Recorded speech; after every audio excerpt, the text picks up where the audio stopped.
That's Jenny Hoyos, an 18-year-old YouTuber who is absolutely crushing shorts. She's done over 600 million views in the past year alone, averaging 10 million views per video.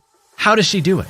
I have analyzed thousands of shorts. I've analyzed all of Mr. Beast shorts, all of Ryan Trahan's shorts, and what I found was... In this episode, you'll learn how to make anything go viral. I think you can make a video about anything. It's just adding how to create the perfect short. Every second counts on a short. Like every single second. Whatever you say you're gonna do, you end it right after you do it. The differences in short-form content platforms. Short-form content is not the same across platforms. I noticed that YouTube likes... And a hot take you might not be expecting. Retention doesn't matter as much as people think it does. You said this kind of aside. You said, well, I can make anything go viral. Like if the idea is good, I can make it go viral, which is an absurd thing to say. And I want to hear what that means to you. How do you make anything go viral? It's just adding story and a twist, especially with shorts, since like no one's actually having to click on your video.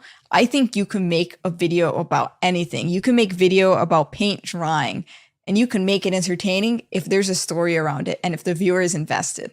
What are your favorite ways to get people invested? How do you make a story that people care about? I think my content is very personality based, I'd say. So for me, making it personal makes them invested. I'll give you an example. I actually did this in a long form. In the video, I cooked for strangers to make money.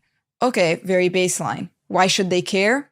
Well, my kitchen is broken and I want to raise money for it by cooking and making money. You know, it's ironic. Like my kitchen's broken, so in order to fix it, I have to cook to make money.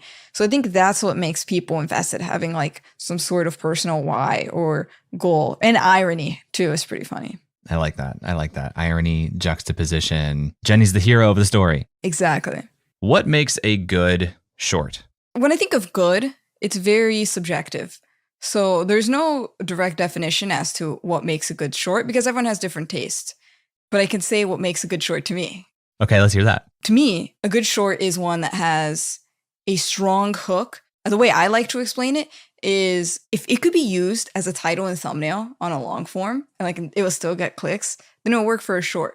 You know, so the hook needs to be very visual. You need to understand it without even listening to it. And it needs to be so simple, like so simply said, like you said, explained to a 5-year-old. So I think that's one of the key things. And then also just a story that just, you know, pushes you through. And not only do you watch to the end, but you rewatch it again